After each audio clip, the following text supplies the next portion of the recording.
nama Tuhan. Selamat datang bagi Bapak Ibu yang baru pertama kali datang ke acara ini, yang Bapak Ibu yang menonton di YouTube. Terima kasih atas kehadirannya. Kita hari ini akan melanjutkan pembicaraan kita, pembahasan kita tentang pertumbuhan rohani. Dan hari ini kita akan membahas tentang orang muda. Waktu itu ada yang bertanya, itu devotion itu untuk orang muda ya? Judulnya orang muda. Judulnya bukan orang muda, judulnya pertumbuhan rohani tentang orang muda. Peran orang muda ya, apa yang dia harus lakukan agar dia mengalami pertumbuhan rohani. Pertumbuhan rohani ini adalah sesuatu yang sangat penting di dalam kehidupan kita, yang kita perlu alami, kalau enggak kita akan tetap seperti, sifat kita akan seperti seorang bayi. Seorang bayi itu umurnya pendek Bapak Ibu, jadi 9 bulan. Setelah itu dia harus bertumbuh jadi toddler dan menjadi anak sebelum jadi dewasa dan menjadi bapak. Jadi orang Kristen yang tidak mengalami pertumbuhan rohani tetap menjadi bayi, itu bisa menyusahkan banyak orang. Dan itu yang sering kita lihat di gereja. Ya. Karena sifat dari bayi itu pada umumnya adalah dia sangat berpusat pada dirinya sendiri, apa yang dia mau, self-centered, dia sensitif, dia kepingin diperhatikan, dan dia malas. Ya, jadi banyak orang seperti ini di dalam gereja yang kalau tersinggung sedikit marah pindah gereja. Ya, nggak diperhatikan sedikit marah berhenti pelayanan. Nggak disapa oleh gembala marah, nggak muncul lagi minggu depan di gereja. Padahal gembalanya melakukannya bukan tanpa sengaja. Karena kan gembala tuh kadang-kadang banyak sekali yang dipikirkan. Jadi seorang bayi rohani itu kalau seterusnya seperti itu nggak dididik, susah bertumbuh. Bayangkan udah 10 tahun, 20 tahun menjadi orang Kristen, tapi seperti itu kan tidak mencerminkan kekristenan yang sesungguhnya. Jadi sebaiknya memang kita harus dimuridkan. Nah, dimuridkan itu bisa memakan waktu lama, kayak saya sudah saksikan dulu bagaimana saya dimuridkan setelah lahir baru. Bahkan waktu saya ke Colorado pun setelah 10 tahunan saya lahir baru, saya dimuridkan di Colorado, saya tetap menerima pengajaran. Saya ingat juga waktu saya di sana sekolah di Caris, saya melayani di gereja Lawson Purdue yang posisinya lokasinya di sebelah sekolah Caris. Saya melayani di situ sebagai greeter yang menerima tamu setiap hari Minggu. Dan di situ saya juga belajar banyak, saya dimuridkan. Kalau di sana Bapak Ibu, Anda melayani sebagai greeter, itu reaksi daripada pendatang jemaat ke gereja, itu kadang-kadang mereka nggak seramah seperti yang kita duga. Ya, kadang-kadang kalau ya saya sebagai petugas penerima tamu ya kan saya harus menyalami setiap orang yang datang ke gereja.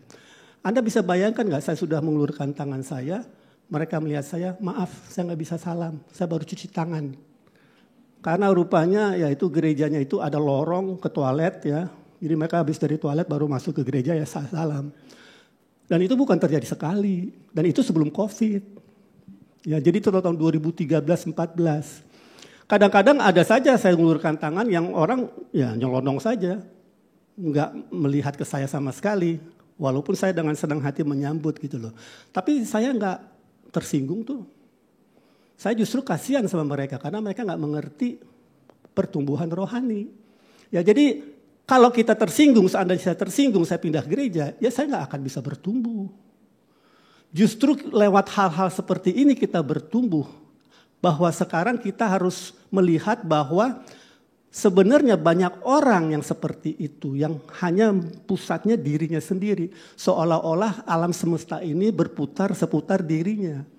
Sebenarnya alam semesta ini benar berputar, tapi yang pusatnya bukan kita, Yesus Kristus. Jadi itu yang kita harus arahkan pandangan kita kepada Tuhan agar kita bisa bertumbuh bersama dengan Dia. Nah, jadi karakteristik dari seorang anak yang mau bertumbuh rohani adalah dia selalu ingin belajar dan diajarkan. Disinilah penting kita memiliki mentor atau guru rohani yang dapat membantu kita. Ya. Nah, sekarang saya mau masuk ke tahap orang muda. Apa karakteristik dari orang muda? Kalau kita baca di ayatnya di 1 Yohanes 2 ayat 13-14, saya hanya mengambil keluar ayat-ayat yang berkaitan dengan orang muda. Dikatakan seperti ini. Aku menulis kepada kamu, hai orang-orang muda, young men. Ini berlaku juga untuk young woman. Jadi ya, kalau baca Alkitab tuh nggak ada gendernya, berlaku untuk siapa saja. Karena kamu telah mengalahkan yang jahat. Aku menulis kepada kamu, hai orang-orang muda, karena kamu kuat dan firman Allah diam di dalam kamu. Dan kamu telah mengalahkan yang jahat. Karakteristik dari orang muda menurut ayat ini adalah dia akan berhadapan dengan si jahat, iblis, dan dia akan menang. Setiap orang Kristen tanpa kecuali pasti akan berhadapan dengan si jahat dalam hidup ini. Tuhan Yesus pernah berhadapan dengan dia. Rasul Paulus pernah berhadapan dengan dia. Andrew Wommack pernah berhadapan dengan dia. Saya pernah berhadapan dengan dia. Sebagian besar dari Anda pernah berhadapan dengan dia. Setiap orang pasti akan berhadapan dengan si jahat, si iblis. Kalau Anda belum pernah berhadapan dengan si iblis, ada kemungkinan Anda sedang berjalan searah dengan dia. Ya, jadi kalau begitu Anda berbalik badan, Anda akan berbenturan dengan dia, Anda akan melawan dia, berhadapan dengan dia. Atau jangan tersinggung dulu ya. Jangan langsung minggu depan gak datang lagi ya. Atau Anda gak tahu bahwa ada si jahat di balik sesuatu yang sedang terjadi. Nah, ini merupakan bagian daripada pertumbuhan rohani. Perlawanan iblis itu gak selalu bicara kerasukan setan. Nah, yang sering terjadi sekarang di gereja-gereja adalah mereka justru meninggikan iblis dengan bicara banyak tentang kerasukan setan. Bahkan mereka mengadakan ibadah pelepasan setan. Ya, saya anjurkan kepada Bapak Ibu kalau ada ibadah pelepasan, jangan sekali-sekali datang ke ibadah tersebut. Karena yang akan hadir sudah pasti semua setan di Jakarta. Karena setan paling suka ditinggikan. Jadi kalau ada ibadah pelepasan, mereka akan melakukan segala macam akrobatik untuk membuat dirimu terkesima. Jadi saya nggak meremehkan juga ada setan, ada orang kerasukan setan, kita perlu melakukan sesuatu. Tetapi jangan semua yang terjadi semua karena setan. Setan tuh nggak omnipresent. Dia nggak ada, dia ada, tapi dia nggak selalu ada. Ya, jadi jangan juga dibesar-besarkan. Tetapi kita harus tahu dia ada dan kita harus tahu bagaimana melawannya, berhadapan dengannya. Kalau enggak, kita sendiri yang akan nanti mengalami kerugian. Ya, jadi kalau kita bicara musuh, iblis, si jahat, kita nggak harus bicara mengenai kerasukan setan, but yang kita bicarakan adalah evil opposition. Perlawanan si jahat. Ya, nanti kita akan bahas lebih detail bagaimana Paulus menanganinya. Ya. Nah, jadi kita sekarang ini berhadapan sebagai orang muda pasti akan berlawanan dengan si jahat. Pertanyaannya, kenapa saya harus berperang melawan si jahat? Kenapa saya harus berlawanan dengan dia? Nggak bisakah kita hidup berdamai saja? Nggak bisa Bapak Ibu. Unfortunately, sangat sayangnya kita nggak bisa. Karena Alkitab berkata di 1 Yohanes 5 ayat 19, di situ dikatakan bahwa seluruh kita, dikatakan begini, kita berasal dari Allah dan seluruh dunia, bukan sebagian, bukan juga sebagian besar. Di sini dikatakan seluruh dunia berada di bawah kuasa si jahat. Nah, di sini kalau kita baca di bahasa aslinya, dunia itu datang dari bahasa Yunani kosmos yang berarti sistem. Jadi semua yang ada di dunia ini ada sistem.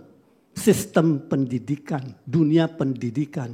Sistem entertainment, dunia entertainment. Semua yang ada di dunia ini, politik, medis, semua bahkan agama. Sistem atau dunia agama berada di bawah kuasa si jahat. Nah, ingat, kekristenan bukan agama. Begitu Anda menganggap kekristenan agama, Anda akan diatur oleh aturan di dunia ini, sistem yang mengatur agama. Ya, jadi semua di dunia ini berada di bawah kuasa si jahat. Kita berasal dari Allah. Jadi secara de facto, secara kenyataannya, sudah pasti kita melawan arus. Nah kalau kita sedang melawan arus berarti ada oposisi kan. Nah inilah kita harus belajar untuk bisa menghadapi dan mengatasinya. Ya, jadi ini bicara mengenai perlawanan oposisi dari iblis. Pertama, kenapa kita harus berhadapan dengan dia? Karena dunia berada di bawah kuasa si jahat. Kedua, karena Alkitab katakan pencuri datang hanya untuk mencuri dan membunuh dan membinasakan. Ada satu pribadi yang ingin mencuri, membunuh dan membinasakan. Ayat ini sering dikutip. Tapi Bapak Ibu ngerti nggak apa yang terkandung di dalam ayat ini? Memang Yohanes 10:10 bicara mengenai iblis mencuri, membunuh, membinasakan, tapi Yesus datang untuk memberikan hidup dan memberikannya dalam segala kelimpahan. Ya. Nah di sini kita harus mengerti bahwa ada satu cara taktik metode iblis yang dia lakukan untuk mencuri, membunuh, membinasakan. Nah, apa yang dimaksud dengan mencuri, membunuh, dan membinasakan? Yang kalau saya boleh bedah sedikit ini, yang dimaksud dengan mencuri di sini itu dari bahasa Yunaninya klepto itu mencuri dengan cara halus, terselubung sehingga tidak kentara dan tanpa disadari. Iblis ingin mencuri apa yang kita miliki dengan merayu, membujuk secara tidak kentara, terselubung sehingga kita tidak sadar pada awalnya. Tapi saya berdoa Anda akan sadar pada akhirnya. Ya, jadi apa yang dia ingin curi? Identitas kita. Pertama-tama identitas kita. Bahwa kita adalah anak Allah. Bahwa kita memiliki otoritas di bumi ini. Kalau dia bisa mencuri identitas kita, dia dapat mencuri segala sesuatu yang Tuhan Yesus telah sediakan bagi kita. Dimulainya adalah identitas kita. Dia bisa mencuri kesehatan kita, keuangan kita, hubungan kita. Semua warisan yang Tuhan Yesus telah bayar dengan begitu mahalnya, bisa dia curi dari kita. Itu yang dia ingin lakukan. Nah kedua setelah dia mencuri, dia membunuh. Apa arti membunuh? Membunuh dari bahasa Yunaninya tuo yang berarti korban sembelihan.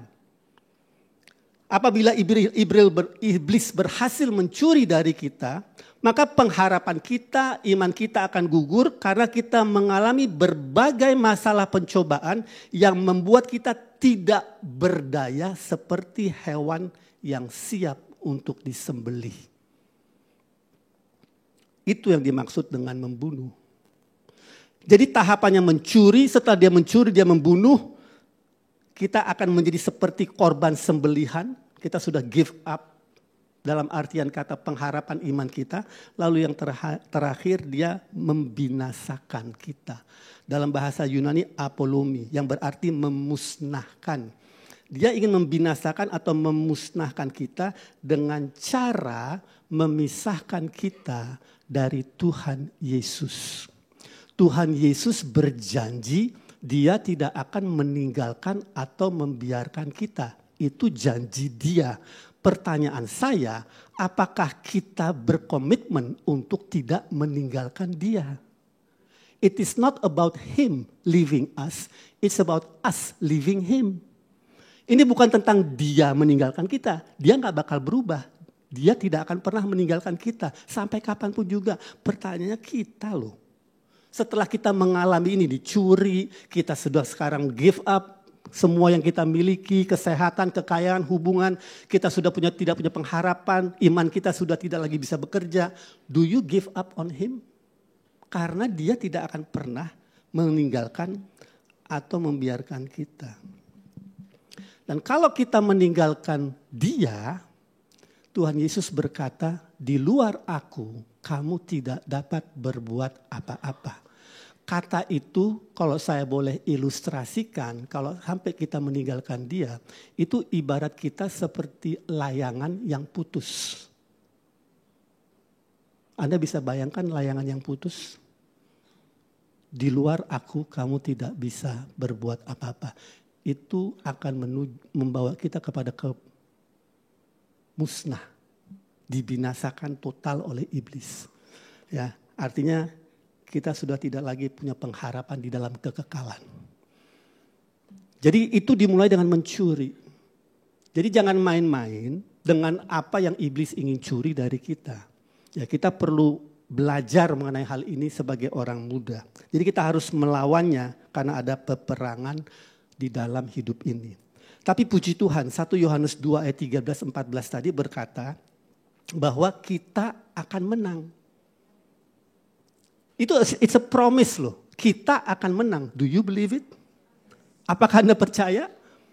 Kita akan menang. Bagaimana caranya? Kalau kita baca di 1 Yohanes 2 tadi 13 ayat 14. Di situ dikatakan bahwa kita akan menang. Hai orang-orang muda ayat 14. Kamu kuat dan firman Allah diam di dalam kamu dan kamu telah mengalahkan yang jahat. Ini nubuatan untuk setiap orang di sini. Kamu kuat dan firman Allah diam di dalam kamu dan kamu telah mengalahkan yang jahat. Cara kita mengalahkannya, kita harus kuat dan firman diam di dalam kita. Ya, kita kuat dan firman diam di dalam kita. Saya akan sedikit membahas ini lebih lanjut, lebih dalam apa yang dimaksud dengan kita kuat. Ya, tapi sebelumnya saya jelaskan dulu bahwa kalau kita berhadapan dengan si jahat iblis, itu jangan membayangkannya seperti orang dunia berperang secara fisik. Kita nggak berperang secara fisik, kita berperang secara rohani. Peperangan rohani terjadi di antara dua telinga kita. Ingat itu, di dalam kepala kita. Peperangan rohani tergantung banyak dengan apa yang sedang bergejolak di dalam kepala kita. Ya, jadi kita tidak sama sekali bicara mengenai peperangan fisik, tapi peperangan rohani. Coba kita buka ayatnya, ada di slide juga di 2 Korintus 10 ayat 3 sampai dengan 5. Ini menjelaskan mengenai peperangan rohani yang dimaksud, tapi saya telah terjemahkan ulang lewat bahasa saya sendiri. Walaupun kami masih hidup di dalam tubuh ini, namun kami tidak berperang secara jasmani.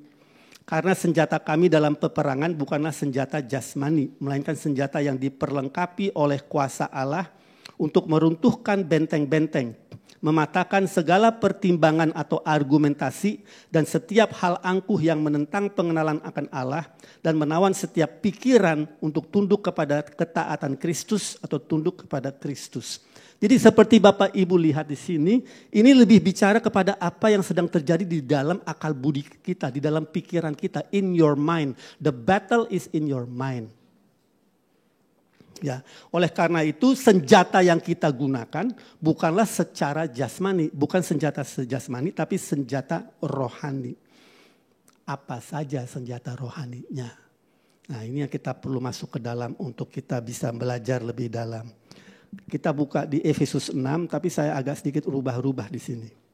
Dengan bahasa saya sendiri untuk membuat ini lebih mudah dimengerti. Nah, ayat 10-11 dikatakan akhirnya hendaklah kamu kuat bukan di dalam kekuatanmu, pengertianmu, koneksimu, kekayaanmu, tetapi kuat di dalam Tuhan, di dalam kekuatan kuasanya. Bukan kuasa kita, bukan otoritas kita, tapi otoritas Dia yang Dia telah berikan kepada kita. Kenakanlah seluruh perlengkapan senjata Allah, bukan sebagian, tapi seluruhnya, agar kamu dapat bertahan melawan tipu muslihat iblis. Jadi kita diminta untuk kuat di dalam Tuhan, artinya kita tahu identitas kita di dalam Tuhan, bahwa saya adalah anak Allah, saya bukan Irwan yang lama lagi. Orang teman-teman saya yang dulu semestinya nggak melihat saya sama seperti dulu. Kalau saya dilihat teman-teman lama saya sama seperti dulu, there is something wrong with me, ada sesuatu yang salah dengan diri saya. Ya, saya sudah menjadi orang yang baru, manusia yang baru, ciptaan yang baru dalam Kristus, saya menghidupinya. Ya, jadi itu adalah apa yang orang muda perlu lakukan. Jadi kita perlu kuat di dalam identitas kita sebagai anak Allah dan menghidupinya. Dan kita menggunakan seluruh perlengkapan senjata Allah yang Dia telah sediakan bagi kita. Lalu ayat 12 berkata begini, Ayat 12 mengingatkan kita bahwa musuh kita bukanlah manusia, tetapi roh-roh di udara. Orang yang menyerang Anda, orang yang menganiaya Anda, orang yang memfitnah Anda, itu bukan musuhmu. Anda harus bisa membedakan kuasa roh yang bekerja di balik layar. Kalau Anda mau bertumbuh dewasa secara rohani, Anda tidak bereaksi secara jasmani menurut apa yang Anda lihat di alam jasmani. Karena musuh kita bukan alam jasmani, bukan orang yang ada di hadapan kita. Tapi roh-roh di udara yang mungkin mempengaruhi dia untuk menyerang kita, menggosipin kita, memfitnah kita. Karena orang itu bisa saja nanti berubah. Jadi ini yang kita perlu pahami ya. Jangan tersinggung Bapak Ibu di dalam pelayanan di dalam gereja. Jangan mudah tersinggung karena musuh kita bukan manusia, roh-roh di udara. Ya, jadi itu yang firman ini ingin ajarkan kepada kita. Bahwa musuh kita bukan manusia, bukan darah dan daging, tapi roh-roh di udara. Nah ayat 13 ini agak penting. Di sini dikatakan, ambillah seluruh perlengkapan senjata Allah, supaya kamu dapat bertahan pada hari yang jahat itu dan sesudah kamu melakukan segala sesuatu untuk tetap berdiri, berdirilah. Having done all to stand, stand. Kalau ini saya terjemahkan dari bahasa King James-nya. Tapi kalau Anda baca TB-nya nggak terlihat seperti ini. Jadi setelah Anda melakukan segala sesuatu apa yang perlu dilakukan dalam berhadapan dengan musuh. Setelah Anda melakukan untuk bisa tetap berdiri, berdirilah. Jangan mundur, jangan lari. Tapi berdirilah tegak untuk melihat hasilnya. Kita lihat satu kejadian di 1 Samuel 17 ayat 45. Itu bagaimana Daud berperang melawan Goliat. Nah ini adalah peperangan jasmani, fisik. Ya. Kalau Anda buka di situ, di ayat itu, Anda perhatikan. Ini ada walaupun dia manusia yang belum lahir baru, tapi senjata-senjata rohani yang kita lihat di situ, senjata-senjata jasmani, itu sebenarnya mencerminkan senjata-senjata rohani. Kalau kita boleh buka dari ayat 45, ini Daud berkata kepada orang Filistin itu, dia memperkatakan firman. Engkau mendatangi aku dengan pedang dan tombak dan lembing, tetapi aku mendatangi engkau dengan nama Tuhan semesta alam, Allah segala barisan Israel yang kau tantang itu. Hari ini juga Tuhan akan menyerahkan engkau ke dalam tanganku dan aku akan mengalahkan engkau dan memenggal kepalamu dari tubuhmu. Hari ini juga aku akan memberikan mayatmu dan mayat tentara orang Filistin kepada burung-burung di udara dan kepada binatang-binatang liar, supaya seluruh bumi tahu bahwa Israel punya Allah. Dan supaya segenap jemaah ini tahu bahwa Tuhan menyelamatkan bukan dengan pedang dan bukan dengan lembing, sebab di tangan Tuhanlah pertempuran, dan ia pun menyerahkan kamu ke dalam tangan kami. Kata Daud. Daud baru berumur 17-18 tahun. Ketika orang ayat 48, ketika orang Filistin itu bergerak maju untuk menemui Daud, maka segeralah Daud berlari ke barisan musuh untuk menemui orang Filistin itu. Dia yang menghampiri raksasa itu. Lalu Daud memasukkan tangannya dalam kantungnya, diambilnyalah sebuah batu dari dalamnya, diumbannya, maka kenalah dahi orang Filistin itu, sehingga batu itu terbenam ke dalam dahinya dan terjerumuslah ia dengan mukanya ke tanah. Ayat terakhir bunyinya seperti itu. Ayat 49, diumbannya batu mengena dahinya, lalu dia jatuh ke tanah Goliat.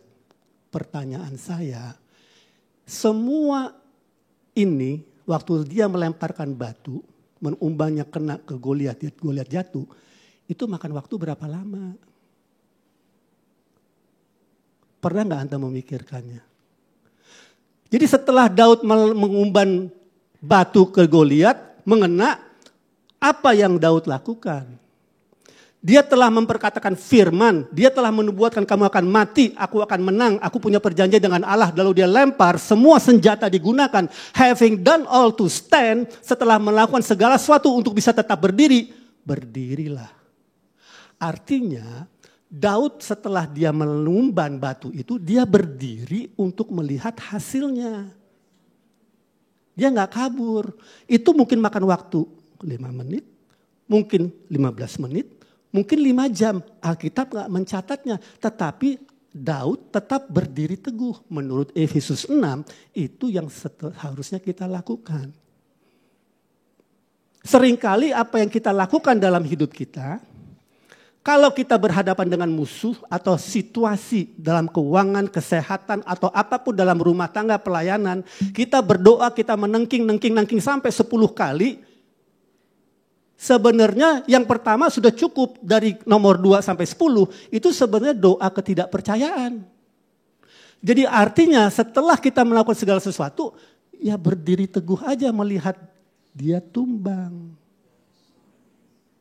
Karena peperangan di sini Daud berkata peperangannya bukan peperangan kita, peperangan Tuhan. Kenapa? Wong senjata-senjata dia, firman-firmannya dia. Tuhan berkata, demikianlah firman yang keluar dari mulutku, dia tidak akan kembali kepadaku dengan sia-sia. Anda mengucapkannya, Anda memperkatakannya, nama Yesus Anda boleh gunakan, Anda punya otoritas, Anda suruh dia keluar, lalu Anda berdiri teguh. Nah, berdiri teguh Bapak Ibu, bukan berarti nggak melakukan apa-apa. Berdiri teguh artinya Anda melanjutkan kehidupanmu seperti biasa. Tapi percaya dalam hatimu apa yang telah kita lakukan sudah cukup. Karena bukan kekuatan kita, bukan senjata kita. Kekuatan dia, senjata dia. Dan Anda melihat nanti, wah luar biasa Tuhan. Seringkali yang dari nomor 2 sampai nomor 10 yang kita lakukan, yang kita kerjakan, yang kita tengking, yang kita perkatakan, yang kita apapun akrobatik rohani yang kita lakukan. Kita mengira itu bisa menghasilkan sesuatu. Justru kalau berhasil kita menjadi sombong. Karena kita mengira dari nomor 2 sampai 10 itu karena aku. Paham gak? Ya, jadi kita mesti mengerti ya di sini kalau Tuhan berkata kuat di dalam Dia. Perlengkapan senjata, semua perlengkapan senjata dari Dia. Dan Anda akan melihat hasilnya kalau Anda melakukan sesuai dengan apa yang Dia perintahkan. Nah, di sini kita bisa lihat juga di ayat 14 dari Efesus 6, ya di situ dikatakan berdirilah teguh di atas kebenaran dan di atas jati dirimu yang sudah benar.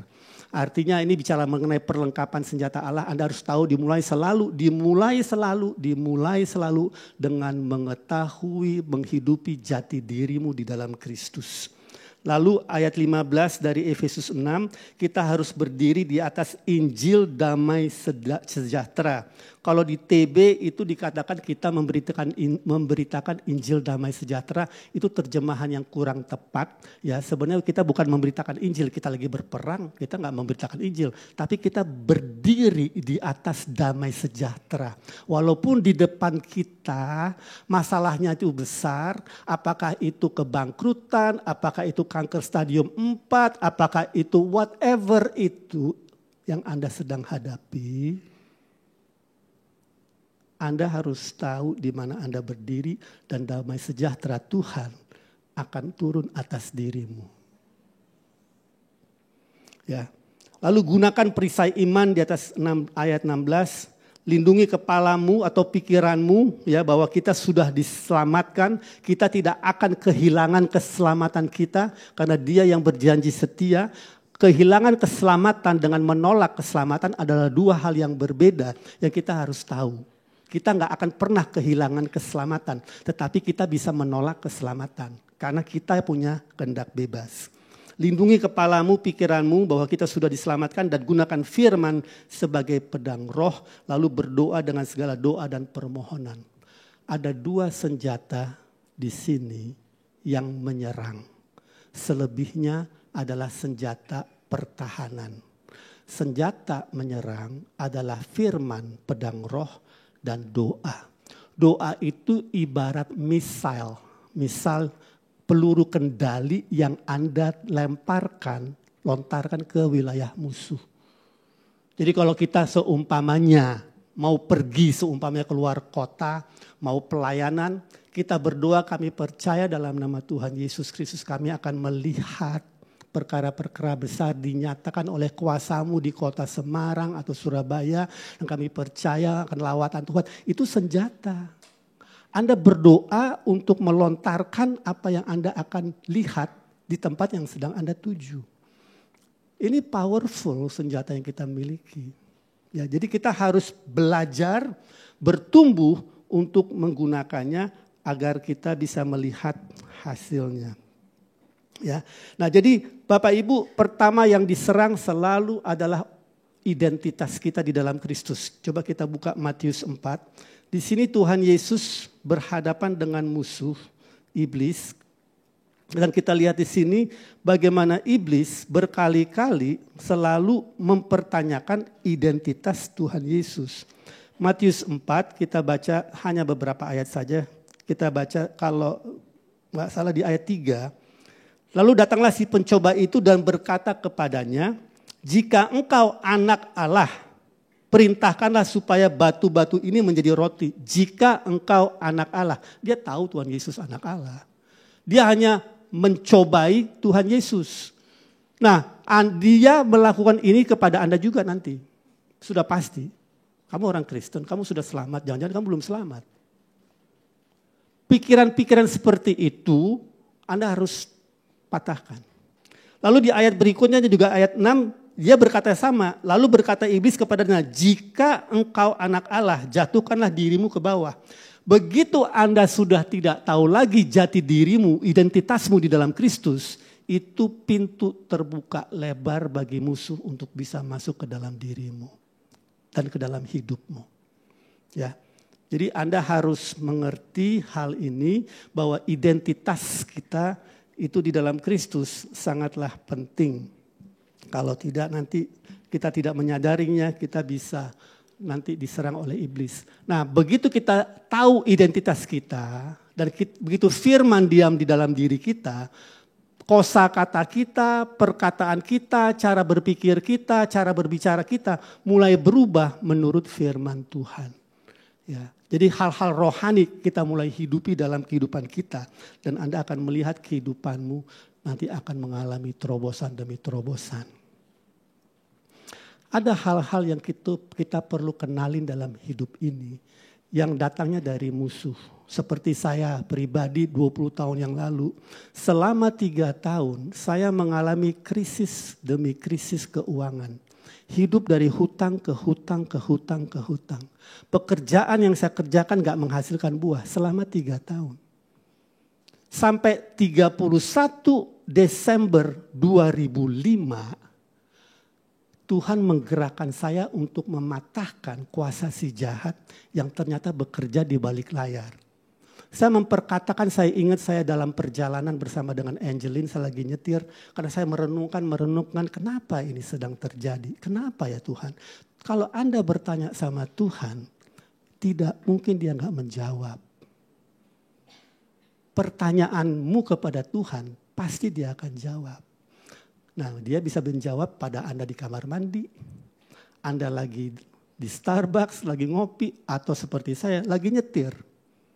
Lagi nyetir tiba-tiba Angeline yang lagi duduk di samping saya tiba-tiba kaget.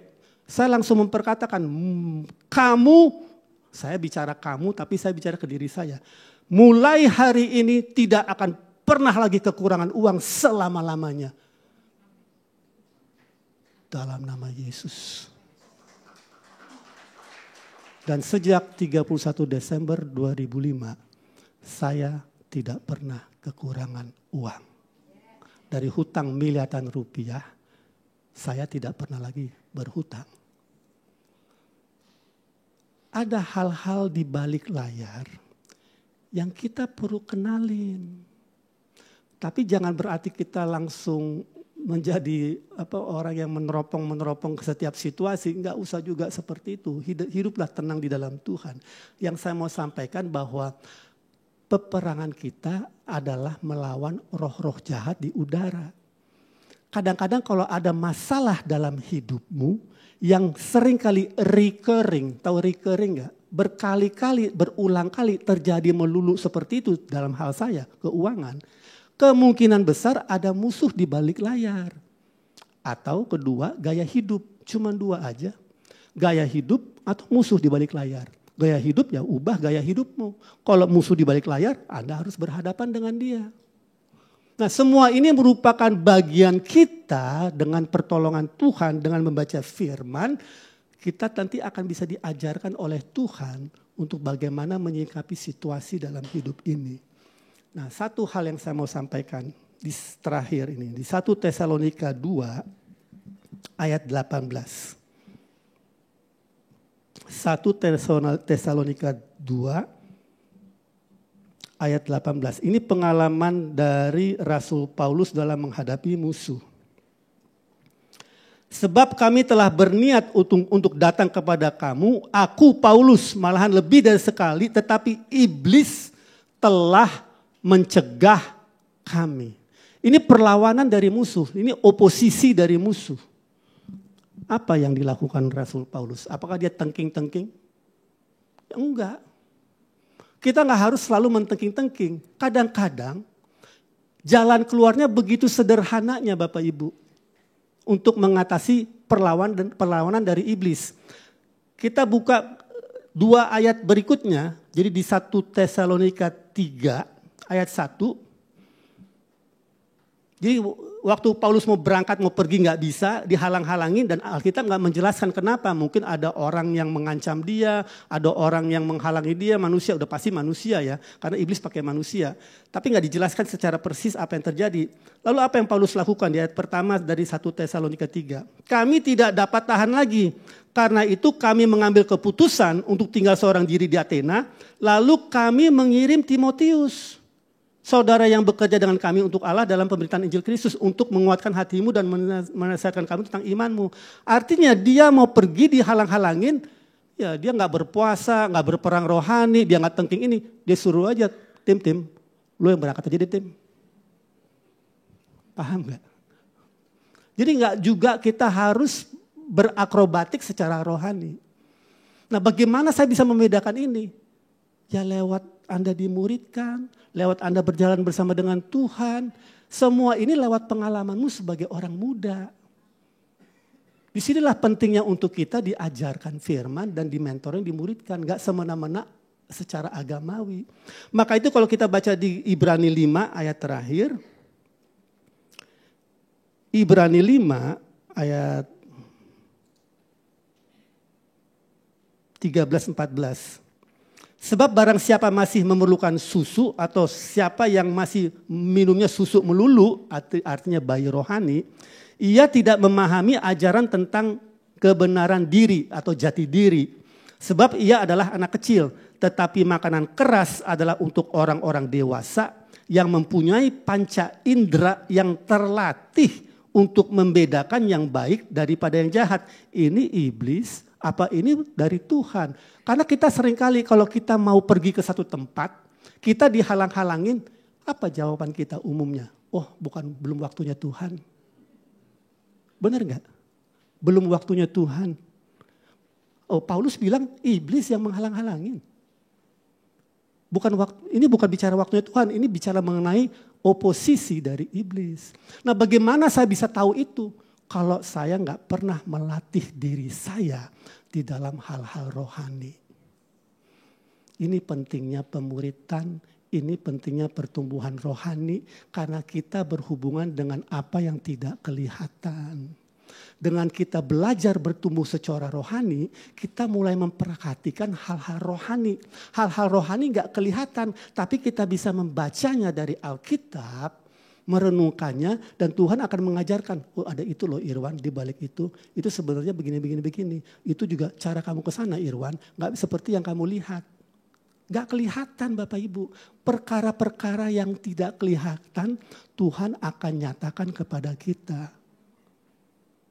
Sungguh hebat Tuhan kita dan dia sangat peduli dengan kita. Oleh karena itu pentingnya untuk kita mengalami pertumbuhan rohani. Ya, saya sudah selesai mengenai orang muda. Nanti sesi terakhir mengenai Bapak. Itu sesi bukan untuk Bapak-bapak, tetapi tentang Bapak. Apa peran Bapak di dalam pertumbuhan rohani. Jadi para ibu silakan datang kalau mau belajar. Ya, biar kita nanti bisa diajarkan mengenai apa yang perlu kita tahu tentang kebenaran firman Tuhan. Baiklah, mari bangkit berdiri, saya mau berdoa untuk Bapak Ibu. Nanti kita ada teman-teman di sini yang akan berdoa bagi Bapak Ibu yang butuh didoakan, ya, untuk bersepakat, mendoakan apa yang menjadi pergumulanmu. Tuhan sangat peduli, Dia telah menyediakan segala sesuatu untuk kehidupan kita dan kesalehan kita. Ya, kita hanya perlu bertanya, melibatkan Dia dalam segala sesuatu. Bapa, kami mengucap syukur atas kebaikan Tuhan dalam kehidupan kami. Kami mengucap syukur karena Engkau ingin kami mengalami pertumbuhan rohani di dalam Engkau dan bersama dengan Engkau. Terima kasih, kami akan melihat hal-hal yang luar biasa yang Engkau lakukan lewat pengalaman kami bersama dengan Engkau. Perjalanan kami bersama dengan Tuhan di dalam setiap aspek kehidupan kami. Kami tahu Engkau datang untuk memberikan hidup dalam kelimpahan. Engkau begitu baiknya, Engkau telah melakukan segala sesuatu untuk kami Tuhan. Oleh karena itu kami mengucap syukur dengan hati yang terbuka untuk menerima segala pewahyuan, kebenaran yang kami boleh dengar untuk terus kami boleh lakukan dalam kehidupan kami. Dan melihat hal-hal besar yang Engkau lakukan dalam kehidupan kami. Terpujilah nama-Mu, di dalam nama Yesus Kristus kami ucap syukur. Haleluya. Amin. Puji nama Tuhan, silakan duduk Bapak Ibu. Terima kasih pada Pak Irwan yang telah memberkati kita dengan kebenaran firman Tuhan hari ini. Kami sangat diberkati. Bagi saudara-saudara yang rindu mendengarkan kembali pengajaran hari ini atau sebelumnya, baik devotion ataupun healing maupun kesaksian-kesaksian yang telah ada, saudara dapat mengunjungi YouTube kami, AWM Charis Indonesia, dan dapat mengunjungi sosial media kami yang tertera di layar. Saudara-saudara bisa mengikuti sosial media kami untuk selalu menerima informasi terbaru tentang Charis. Kami menginformasikan bagi saudara-saudara yang mempunyai pergumulan dan ingin didoakan, saudara-saudara dapat menghubungi kami melalui WhatsApp di nomor yang tertera di layar dari hari Senin sampai Jumat, jam 10 pagi sampai jam 4 sore. Charis Bible College sudah membuka pendaftaran untuk siswa baru 2025. Bapak dan Ibu dan teman-teman yang rindu mengalami terobosan di dalam hidupnya, saya sangat menganjurkan untuk mendaftar. Bagi Bapak dan Ibu yang ingin mengetahui detail perihal Charis Bible College, baik program-programnya yang termasuk distance learning, saudara dapat mengunjungi booth info Charis di depan pintu masuk yang berwarna merah. Pada kesempatan ini juga kami ingin menginformasikan sekaligus mengundang Bapak dan Ibu untuk mendukung pelayanan Andrew Wommack Ministry Indonesia sebagai partners dengan memberikan donasi yang akan mendukung bukan hanya untuk kegiatan ministry ini saja, tetapi untuk perluasannya. Kami sangat rindu untuk membawa pesan Injil, anugerah dan kasih Allah yang tidak bersyarat kepada seluruh masyarakat Indonesia. Untuk informasi mengenai partners lebih lagi dapat mengunjungi website kami di awmindonesia.net atau Anda dapat juga mengunjungi booth partners kami yang terdapat di depan pintu masuk. Sekarang saatnya kami memberikan kesempatan kepada Bapak dan Ibu untuk memberikan persembahan untuk mendukung acara devotion ini. Sebelum kita memberikan persembahan, saya akan membacakan satu ayat firman yang terambil dari Kejadian 8 ayat 22. Selama bumi masih ada, takkan berhenti-henti musim menabur dan menuai, dingin dan panas, kemarau dan hujan, siang dan malam. Saudara-saudara, para petani yang bijaksana, ketika masa panen terjadi, mereka tidak akan menghabiskan semua hasil panen mereka untuk dimakan. Mereka pasti menyisihkan bagian yang sengaja dipersiapkan untuk sebagai benih yang akan ditabur atau ditanam kembali. Ini mereka lakukan karena mereka menginginkan proses multiplikasi, karena adanya musim menabur dan menuai itu selalu terjadi berkelanjutan, tidak pernah berhenti di dalam kehidupan mereka. Demikian juga kita. Ketika Tuhan memberkati kita dengan penghasilan, kita juga mempersiapkan bagian yang kita tetapkan untuk ditabur atau ditanam kembali, supaya proses multiplikasi, menabur dan menuai di dalam kehidupan kita akan terus terjadi, tidak pernah berhenti. Mari kita berdoa, saudara-saudara. Tuhan, kami berterima kasih untuk anugerah-Mu yang Kau berikan, bahwa di dalam segala sesuatu kami anak-anak-Mu bisa mengalami bukan saja pertumbuhan, tetapi bahkan multiplikasi. Kami berdoa Tuhan bahwa saudara-saudara kami baik yang di tempat ini apun yang dari kanal sosial media kami menabur untuk pelayanan atau bahkan menjadi partners Andrew Wommack Ministry Indonesia adalah seperti para petani yang menabur di tanah yang subur dan gembur, yang akan menghasilkan 30, 60, dan 100 kali lipat di dalam kehidupan masing-masing Tuhan. Kami semua tidak akan pernah lagi kekurangan mulai hari ini sampai selamanya. Terima kasih Tuhan untuk hari ini, untuk firman-Mu, untuk semua yang telah hadir di tempat ini, dan untuk semua teman-teman kami di CBC yang telah volunteer Tuhan untuk membantu acara hari ini. Di dalam nama Yesus Tuhan kami berdoa. Amin. Izinkan saya untuk mengundang para pelayan Tuhan untuk mengedarkan persembahan. Dengan demikian saudara-saudara, acara devotion hari ini telah selesai. Terima kasih, Tuhan memberkati. You want me.